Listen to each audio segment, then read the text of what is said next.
Práticas devocionais, exercícios de sobrevivência e plenitude espiritual. Prática da palavra, da leitura da Bíblia. Prática da palavra e leitura da Bíblia. A prática da leitura da palavra de Deus é a arte de procurar o Senhor nas páginas das Sagradas Escrituras até achar a arte de enxergar a riqueza toda que está atrás da mera letra, de ouvir a voz de Deus, de relacionar texto com texto e de sugar todo o leite contido na palavra revelada e escrita, tanto nas passagens mais claras como nas passagens aparentemente menos atraentes, através de uma leitura responsável e do auxílio do Espírito Santo. A Bíblia, ela é a palavra de Deus. Isso quer dizer muita coisa. Significa que ela encerra a autorrevelação de Deus e expressa a vontade toda de Deus em matéria de fé e conduta. Quer ainda dizer que você não se encontra desesperadamente em estado de absoluta desinformação quanto a Deus, quanto à vida e quanto à eternidade. Você tem em sua própria língua um livro de texto e de devoção que encerra o programa todo de Deus, uma espécie de enciclopédia que fornece toda sorte de informação teológica necessária. Um manual de avaliação que mostra a diferença entre o certo e o errado. Além de inspirada por Deus, toda a Escritura é extremamente útil. 2 Timóteo capítulo 3, versículo 16. Ela fornece alimento para o espírito. Nem só de pão viverá o homem, mas de toda a palavra que procede da boca de Deus. Deuteronômio capítulo 8, versículo 3, Mateus capítulo 3, versículo 4. Ela gera conhecimento, ela gera fé, convicção, ela gera esperança, ela promove comunhão com Deus e comunhão com os homens. Ela produz conforto em meio às lágrimas e angústias. Ela repreende, ela corrige, a fim de que o homem de Deus seja perfeito e perfeitamente habilitado para toda boa obra. 2 Timóteo capítulo 3, versículo 17. Ela serve de ponto de apoio em situações adversas. Sobre a tua palavra lançarei as redes. Lucas capítulo 5, versículo 5. Ela exerce influência poderosa nas tomadas de decisão. Ela cria uma mentalidade religiosa. Ela se acomoda nos porões do subconsciente e forma uma bagagem de valor inestimável que aflora naturalmente nos momentos mais necessários.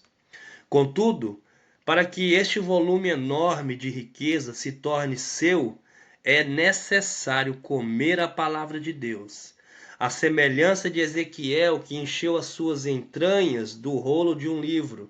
Ezequiel, capítulo 2, versículo 8 e capítulo 3, versículo 3. Basta comer.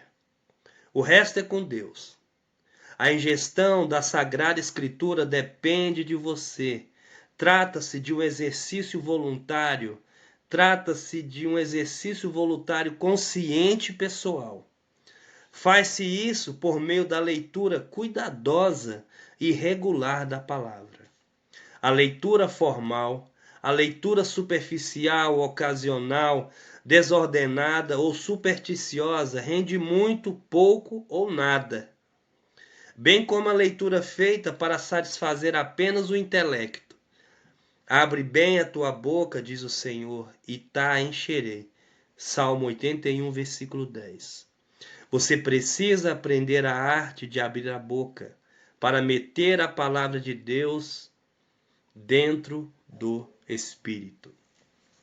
Diferente da ingestão, a digestão é a assimilação da Sagrada Escritura em seu interior.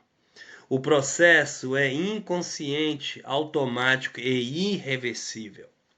Uma vez ingerida, a palavra que sai da boca de Deus é como a chuva e a neve que descem dos céus. E para lá não tornam, sem que primeiro reguem a terra e a fecundem e a façam brotar para dar semente ao semeador e pão aos que comem. Isaías capítulo 55, versículo 10 a 11. A palavra de Deus não volta para ele vazia, mas fará o que lhe apraz e prosperará naquilo que ele a designou. Você não pode perder a noção e a certeza de que a palavra de Deus é viva e eficaz. É mais cortante do que qualquer espada de 2 gumes e penetra até o ponto de dividir alma e espírito, juntas e medulas, e é apta para discernir os pensamentos e propósitos do coração. Hebreus capítulo 4, versículo 12. Em outras palavras, a Escritura Sagrada, uma vez corretamente lida, provoca uma revolução dentro de você. Desce aos lugares mais profundos, ela mexe em tudo. Estas coisas acontecem por causa do valor intrínseco da palavra. E é por causa da operação maravilhosa do Espírito Santo de Deus. Para ser altamente proveitosa, a prática da leitura da palavra de Deus depende da qualidade do empreendimento que se consegue através das seguintes providências. Primeiro, ler. Percorra com a vista o que está escrito, proferindo ou não as palavras. Tome conhecimento do texto. Buscai no livro do Senhor e lede. Isaías capítulo 34, versículo 16. O rei de Israel deveria escrever um tratado da lei do Senhor para ler todos os dias da sua vida. Deuteronômio capítulo 17, versículo 18 ao 20. Segundo, meditar. Meditar é mais do que ler. Examine o texto lido. Reflita sobre ele. Pense sobre ele. Gaste algum tempo para ficar por dentro da mensagem que o texto encerra. Veja a disposição do salmista. Os meus olhos antecipam as vigílias noturnas para que eu medite nas tuas palavras. Salmo 119, 148. Só neste salmo, o verbo meditar aparece 6 vezes. Aquele que medita na lei do Senhor de dia e de noite é como árvore plantada junto à corrente de águas. Salmos 1, versículo 3. 3. Memorizar. Meta na cabeça o que você leu e meditou. Entregue-o à memória, retenha-o, não o deixe escapar. Decore, se não as palavras, pelo menos a mensagem do texto lido. Guarde-a na despensa interior da sua alma. Veja o propósito do salmista. Induz o coração a guardar os teus decretos para sempre até o fim. Salmo 119, 112. Para precaver-se do pecado, o jovem deve conservar dentro de si os mandamentos de Deus e escrevê-los na tábua de seu coração. Provérbios capítulo 7, do versículo 1 ao 3. Número 4. Inculcar. Enfie bem para dentro a palavra de Deus. Coloque-a nas entranhas, no mais íntimo do seu coração. Provérbios capítulo 4, versículo 21. Torne-a propriedade pessoal.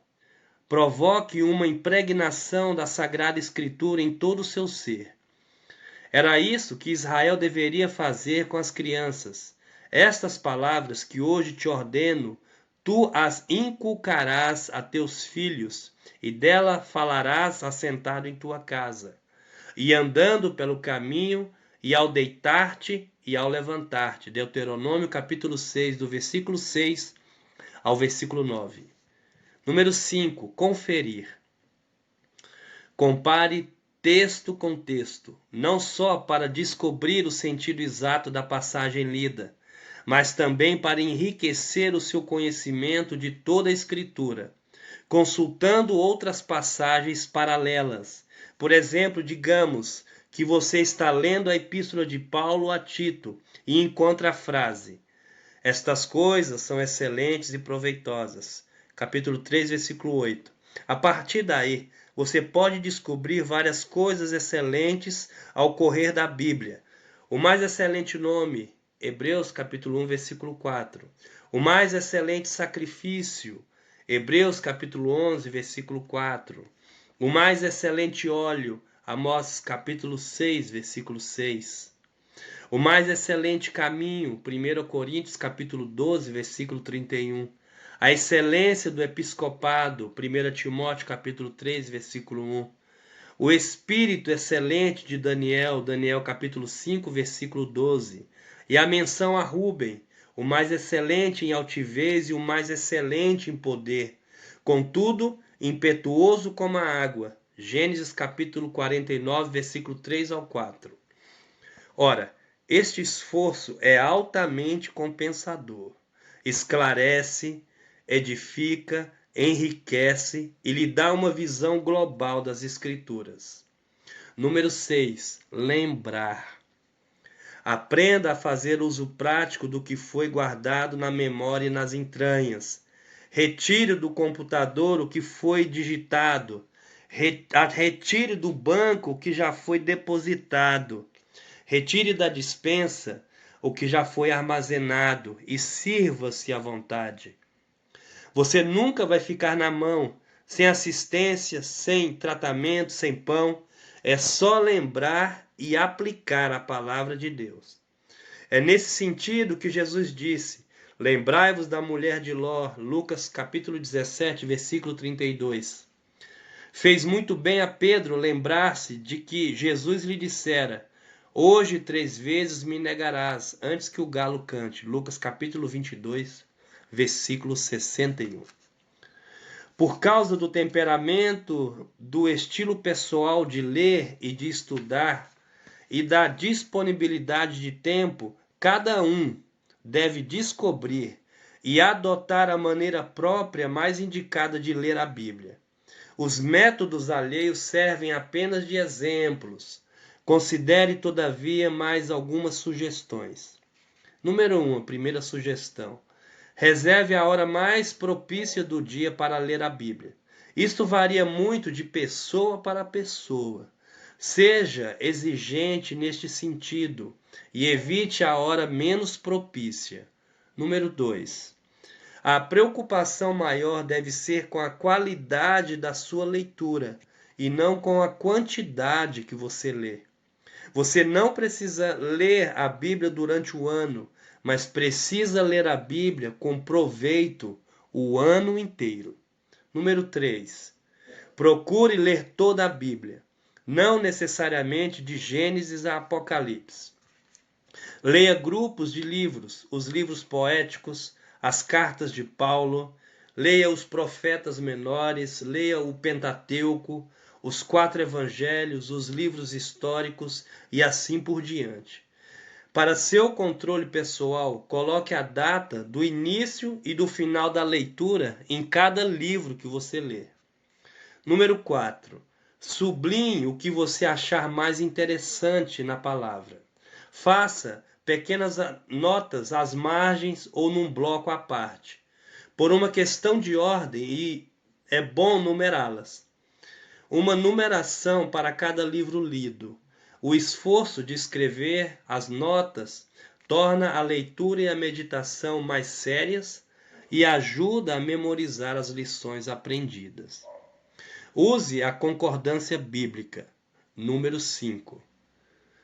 Concordância Bíblica da Sociedade Bíblica do Brasil, baseada na edição revista e atualizada no Brasil, da tradução de João Ferreira de Almeida.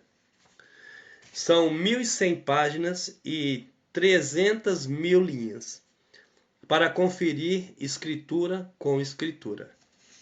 Número 6. Se tiver tempo, quando necessário, Consulte outras versões em português ou em outras línguas, ou paráfrase a Bíblia Viva para entender melhor o texto ou fugir da rotina de uma mesma tradução a vida inteira.